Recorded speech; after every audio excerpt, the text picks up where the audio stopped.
story time. Come on and join me for story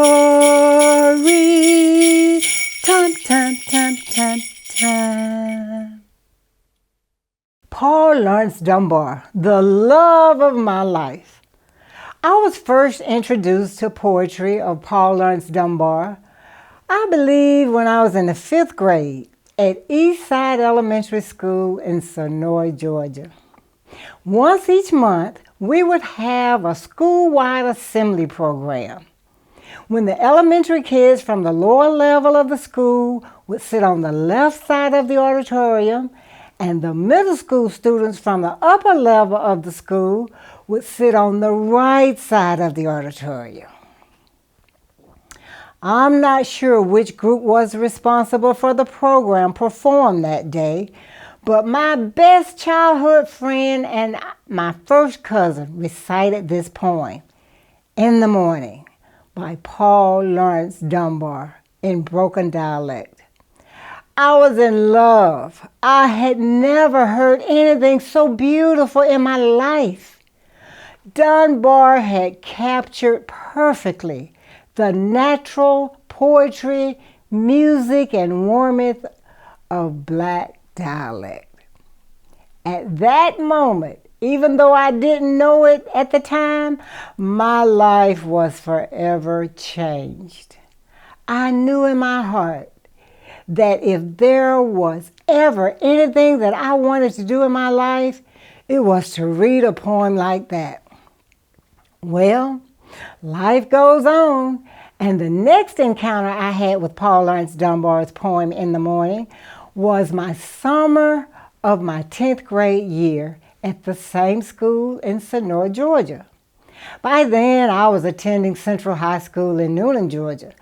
But I had the opportunity to attend a summer program at Eastside Elementary.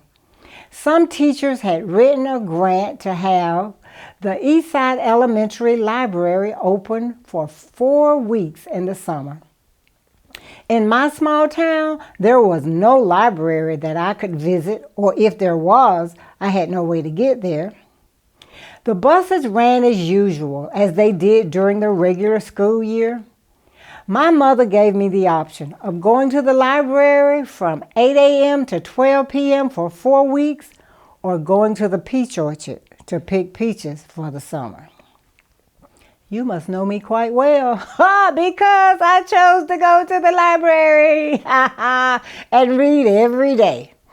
I was so amazed that someone would want kids to read so badly that they would open up the school library and let us come in and read.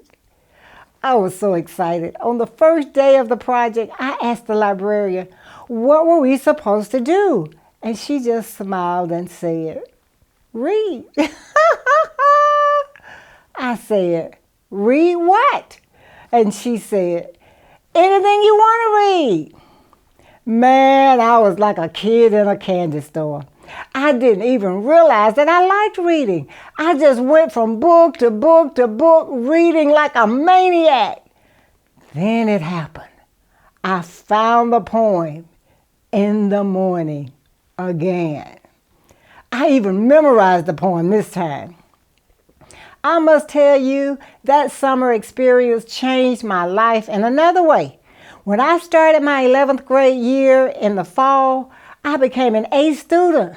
I was so shocked when the students and the entire teaching staff thought I was so smart.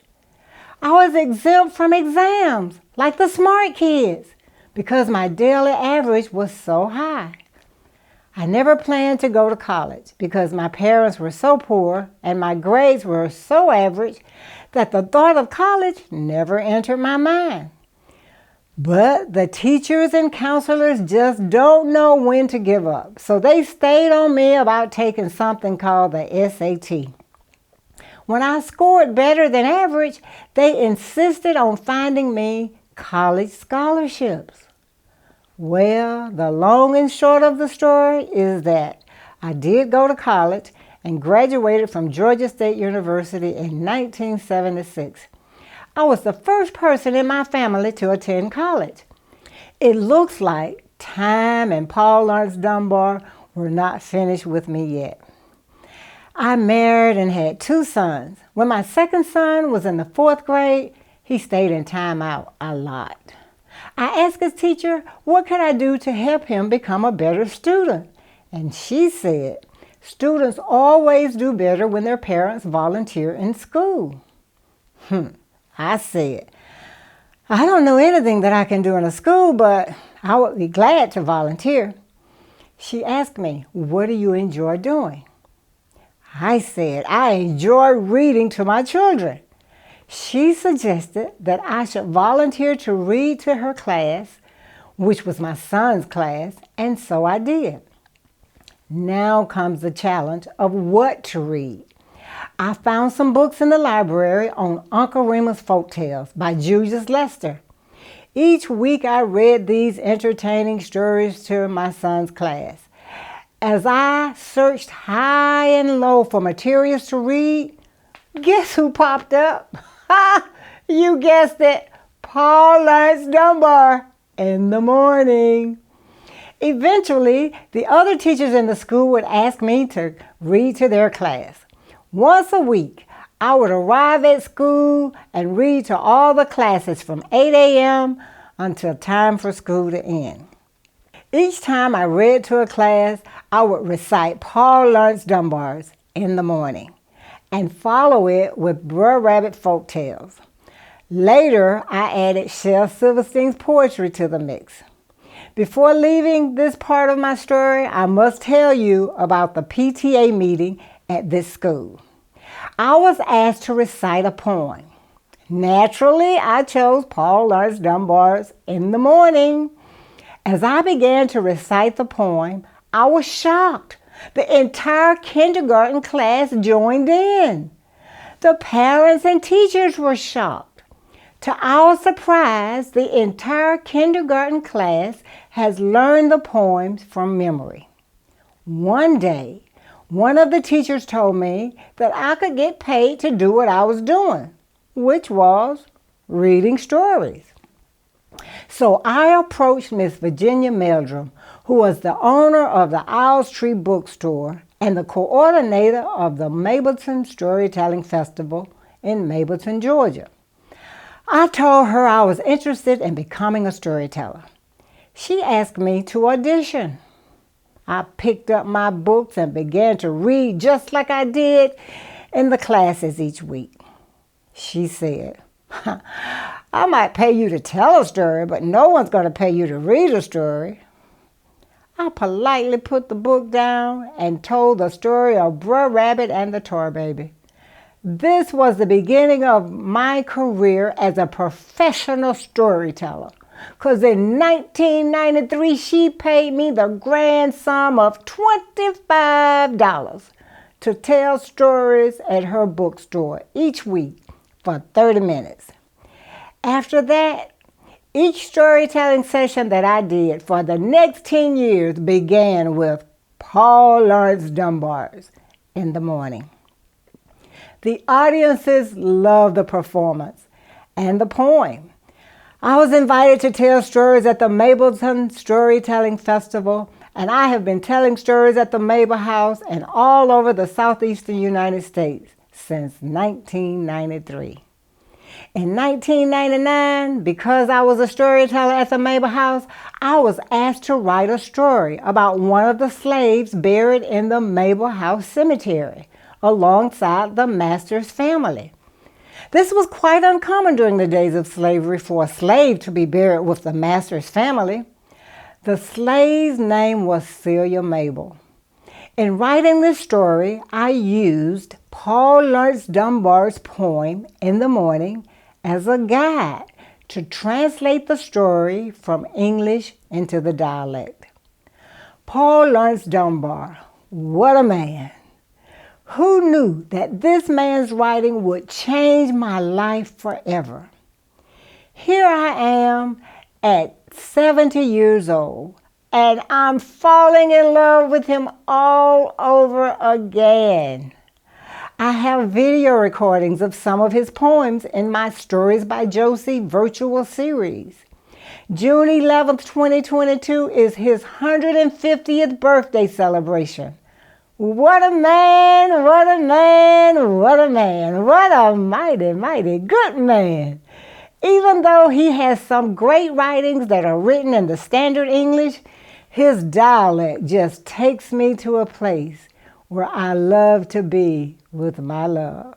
So sit back and enjoy as I take you on a journey with poems from the love of my life, Paul Laurence Dunbar. In the morning. Lies, lies, bless the Lord. Don't you know the days are broad? If you don't get up, you scamp. There'll be trouble in this camp. Think I'm gonna let you sleep whiles I make your board and keep? Huh, that's a pretty howdy do. Don't you hear me? Lies you. I bet if I come across this floor, you won't find no time to snow. Daylight's all a shining in. While you sleep, why, it's a sin. Ain't the candlelight enough to burn up without a snuff? But you go to morning dew, burning up the daylight too. Lies, don't you hear me call?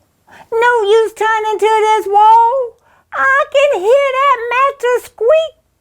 Don't you hear me when I speak? This here clock done struck off 6. Caroline, hey, bring me that strap. Oh, you down, sir, huh? You down. Look here, don't you dare to frown. March yourself and wash your face. Done you splatter all over the place. I got something else to do. Size just cleaning after you. Take that comb and fix your head. Looks just like a feather bed. Look here, boy, I'll let you see. You shan't roll your eyes at me. Come here, bring me that strap. Boy, I'll whip you till you drop. You done felt yourself too strong, and you surely got me wrong. Sit down at that table there. Just you whimper if you dare. Ever moaning on this place. Seems like I most lose my grace. Fold your hands and bow your head. I'm talking to y'all. Fold your hands and bow your heads. Wait on toward the blessing said. Lord have mercy on our souls. Don't you dare to touch them rolls. Bless this food we going to eat. You sit still, I see your feet. You just try that trick again. Give us peace and joy. Amen.